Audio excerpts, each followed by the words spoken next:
Some of our viewers might remember the TV series MASH, a situational comedy set during the Korean War. Some of the notable scenes depict helicopters transporting patients from the front to the field hospital, which was an actual practice in real life. This method of transporting patients by helicopters during wartime was one of the precursors to the modern air ambulance service. Nowadays this service is commonly referred to as HEMS or HEMARS, which stand for Helicopter Emergency Medical Service or Helicopter Emergency Medical and Rescue Service. HEMS provides rapid transportation and advanced medical care to critically ill or injured patients via helicopters. These services are often used in emergency situations where ground transportation would take too long or is not feasible, such as in remote or hard-to-reach locations. HEMS are typically used for emergency situations including trauma such as car accidents, falls, cardiac emergencies like heart attacks, strokes, and other critical conditions, as well as specialized transport such as neonatal care, interfacility transfers, and organ transplant flights. HEMS are preferred for specialized services because of the following reasons. 1. Speed and response time. Time-sensitive emergencies. HEMS can significantly reduce transportation time for patients with life-threatening conditions such as trauma, heart attacks, or strokes, where golden hour, the first hour after a serious injury, is critical. Remote access. Helicopters can reach areas that are difficult or impossible to access via ground vehicles, such as mountains, islands, or rural areas. Traffic avoidance. HEMS is unaffected by road congestion or traffic conditions, which can be crucial in urban areas with high traffic volumes. 2. Medical capability. Advanced onboard care. HEMS helicopters are equipped with medical equipment similar to an ICU, allowing the crew to provide advanced care, stabilize patients, and perform life-saving procedures while en route to the hospital. Highly trained personnel. Medical teams on HEMS are often specialized and include paramedics, nurses, or physicians trained in trauma and emergency medicine. 3. Increased survival rates. Trauma patients. Studies suggest that trauma patients transported by HEMS have better survival rates compared to ground ambulances, especially in cases of severe injuries. Stroke and cardiac patients. HEMS can expedite the transport of stroke and heart attack patients to specialized hospitals, leading to quicker treatment and better outcomes. 4. Efficient use of resources. Selective dispatch. HEMS is often used selectively based on established protocols, ensuring that the helicopter is dispatched only when it offers a clear benefit over ground transport. Integration with EMS. HEMS services work closely with ground EMS and hospitals to streamline the transfer of patients and maximize efficiency in the emergency response system. On the other hand, the use of HEMS may not be a first choice because of the following. Cost. HEMS is expensive compared to ground transport, both in terms of operational costs and patient charges. Weather and safety constraints. Helicopters can't fly in all weather conditions, such as fog or storms, which can limit their availability and efficiency in certain regions or times of year. Limited capacity. Helicopters typically carry fewer patients than ground ambulances, usually transporting only one patient at a time. 1 or 2 pilots may be part of the crew responsible for flying the aircraft. The pilot does not typically engage in patient care. In helicopter emergency medical services, the typical medical crew usually consists of 2 members, although the exact composition can vary depending on the service and mission type. The common crew configuration includes 1. Flight paramedic. A paramedic trained in advanced pre-hospital care, with additional skills to handle critical medical situations during flight. 2. Flight nurse. A registered nurse with specialized training in trauma and emergency care, often with additional certification in critical care or air transport. Flight paramedics undergo additional aviation-specific safety training. This includes learning how to operate safely within a helicopter, following aviation protocols, and managing medical emergencies during flight. So practicing together when you've got multiple different forces who are trained in different ways is critically important. It actually comes from aviation, the importance of communication in crisis. They call it crisis resource management, and so that's why we run a practice like today. It's so that our linguistics and our vernacular and all the words that we're using match up with all the Army and Defence Force words, match up with the layman terms that you're saying when you've had an injury yourself, just talking to the doctors directly straight. In some cases, especially for complex missions or severely ill patients, the crew may also include a flight physician, which is a doctor, usually specialized in emergency or critical care, which can be added for more advanced medical support, though this is less common due to space limitations. A typical helicopter emergency medical service carries a variety of advanced medical equipment to provide critical care in flight, similar to what you'd find in an intensive care unit. The specific equipment can vary depending on the service and the mission. Some of the essential equipment typically carried are airway management equipment, mechanical ventilator, cardiac monitoring and defibrillation, infusion and IV management, medications, suction devices, portable oxygen and delivery systems, trauma care equipment and others. Apart from the standard equipment carried, HEMS may also carry these optional equipment depending on the anticipated mission and patient requirements. Blood products, advanced monitoring and diagnostic devices, non-invasive ventilation devices, specialized trauma kits, cooling and heating devices, pediatric and neonatal equipment among others. Helicopters used in helicopter emergency medical services often need to be retrofitted or specially designed to accommodate the medical equipment, personnel, and patient transport requirements. The retrofitting ensures that the helicopter can safely and efficiently operate as a mobile intensive care unit in the air. Key areas of retrofitting for medical equipment include 1. Interior layout and space management. The helicopter's interior must be modified to allow sufficient space for medical personnel, patients, and equipment. This includes medical stretcher mounts for safely securing the patient, equipment racks and storage compartments for medical devices, custom seating arrangements for medical crew, usually with space to allow access to the patient during flight. 2. Electrical systems and power supply. Many of the medical devices, such as ventilators, defibrillators, infusion pumps, and monitors, require a reliable power source. Helicopters are typically retrofitted with electrical outlets to connect medical equipment, redundant power systems to ensure medical devices continue to operate in case of a power failure. 3. Oxygen delivery systems. A key component of HEMS operations is providing oxygen to critically ill or injured patients. Helicopters are often equipped with built-in oxygen systems with tanks and delivery mechanisms that can provide oxygen via nasal cannulas, masks, or ventilators. Oxygen storage compartments that ensure the safe placement of high-pressure oxygen cylinders. 4. Medical equipment mounting systems. Secured mounting systems are installed to ensure that medical equipment such as cardiac monitors, ventilators, and suction units can be safely fixed to the interior of the helicopter without impeding crew movement.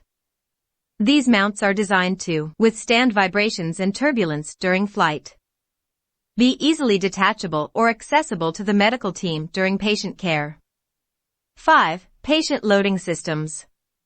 Helicopters are retrofitted with special patient loading systems, including stretcher loading systems, which allow for smooth and safe loading/unloading of patients into the helicopter. Hydraulic lifts or rollers in some advanced models to ease patient movement, especially when immobilization is required.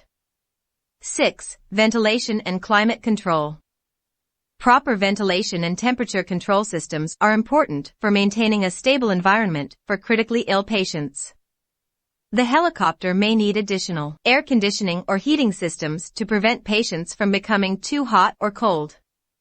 Systems that regulate airflow and pressure, especially important for patients who require a controlled breathing environment. 7. Communication and telemetry.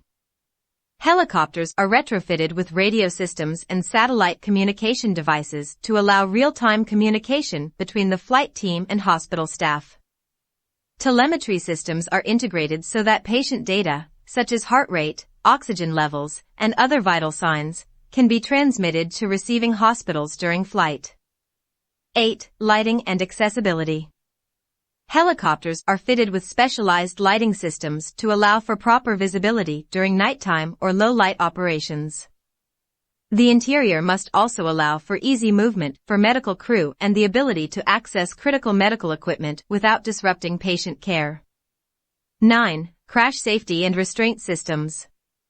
Safety is paramount in a HEMS helicopter. Therefore, retrofitting includes crash-resistant fuel systems and fire suppression systems, crash-worthy seats for medical crew and secure restraint systems for both patients and equipment, harnesses for crew members to safely move and work within the cabin during flight. Prospective operators may choose between customized and retrofitted helicopters. Customized helicopters. Some helicopters are designed specifically for medical transport from the ground up. These helicopters may come pre-equipped with medical facilities and do not require as much retrofitting. Retrofitted helicopters. Most helicopters used in HEMS are civilian or military models that are later retrofitted to serve as air ambulances. This involves a comprehensive overhaul of the cabin interior to accommodate all necessary medical systems, while maintaining compliance with aviation regulations. Retrofitting a helicopter for medical use can be expensive, with costs ranging from $500,000 to over $1 million. This cost depends on factors like the extent of modifications needed, the type and quantity of medical equipment being installed. Additional features like night vision capabilities, advanced communications, or custom climate controls may also be fitted. Some common HEMS helicopter models are Airbus H135 and H145, Bell 412 and Bell 429, Sikorsky S-76, AW109 and AW139 from Leonardo.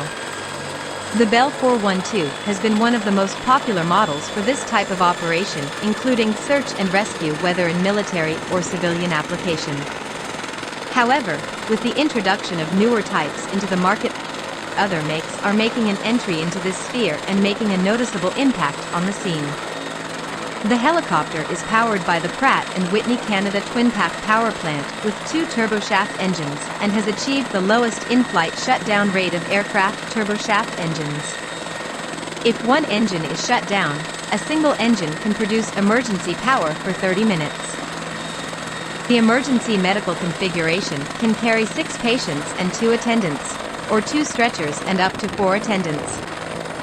The Bell 412 can be operated by 1 or 2 pilots with a capacity of up to 13 passengers, with a max takeoff weight of 11,900 pounds.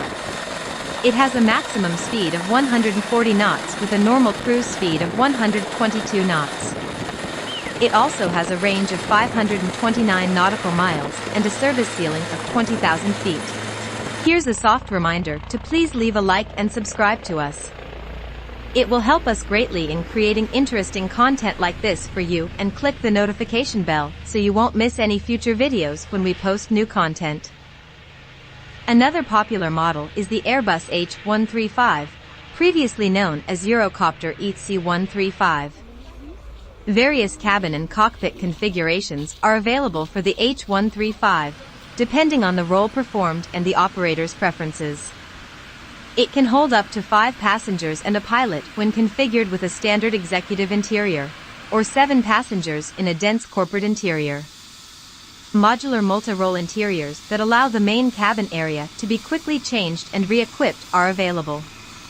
The main cabin of the H135 is accessed either by large doors on either side of the cabin or by clamshell doors located at the rear of the cabin, directly underneath the aircraft's tail boom. The clamshell doors are particularly attractive to emergency medical services and cargo operators. Medical facilities can be installed in the cabin, such as in-flight intensive care stations, including resuscitation functionality, incubators, and hygiene-convenient flooring. In a mountain rescue configuration, the cabin can simultaneously accommodate 2 stretchers as well as the pilot, anesthetist, winch operator, mechanic, and mountain rescue specialist. The H-135 can be operated by 1 pilot and accommodate up to 7 passengers or 2 crew and 2 patients, air ambulance variant or 1,455 kilograms payload. It has a max takeoff weight of 2,910 kilograms, powered by 2 Turbomeca Arias 2B2 turboshaft engines, or 2 Pratt & Whitney Canada PW206B turboshaft engines. The EC-135 can cruise at 137 knots with a range of 635 kilometers. It has a service ceiling of 20,000 feet.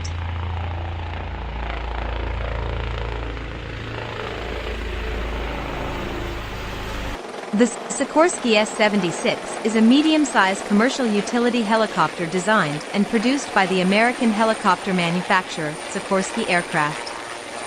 It is the company's first helicopter specifically developed for the civilian market. The S-76 requires 2 pilots to fly and has a passenger capacity of 13. It has a gross weight of 11,700 pounds and powered by 2 Turbomeca Ariel 2S2 turboshaft, 922 shop engines. It can achieve a max speed of 155 knots at maximum takeoff weight at sea level in standard atmospheric conditions. Cruise speed is 155 knots with a range of 411 nautical miles with a service ceiling, 13,800 feet.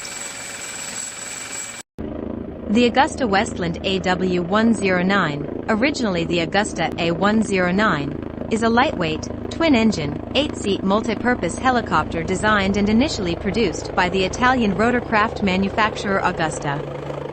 It was the first all-Italian helicopter to be mass-produced. Its production has been continued by Augusta's successor companies, presently Leonardo, formerly Augusta Westland, merged into the new Finmeccanica since 2016. The A109 has been used in a wide variety of roles, including light utility, VIP transport, aeromedical, law enforcement, search and rescue, SAR, and several military roles. Following the merger of Augusta and the British company Westland Helicopters to form Augusta Westland, the A109 has been rebranded as the AW109. Some models of the AW109 feature the quick convertible interior, a cabin configuration designed to be flexibly reconfigured to allow the rotorcraft to be quickly adapted for different roles, such as the installation or removal of mission consoles or medical stretchers. The AW109 can accommodate up to 6 or 7 passengers with a max takeoff weight of 2,850 kilograms and powered by 2 Pratt & Whitney Canada PW206C turboshaft engine. It has a maximum speed of 168 knots and can cruise at 154 knots. Ultimately, the type of helicopter chosen by the operator may depend on a number of factors including procurement cost, operating cost, maintenance program cost and the type of mission anticipated. Manufacturer support and spares availability also play a crucial role in this consideration. The prospective operator will also want to consider the ready availability of crew training facility regionally, if not locally to the planned operating base. Thank you for watching. See you in the next video.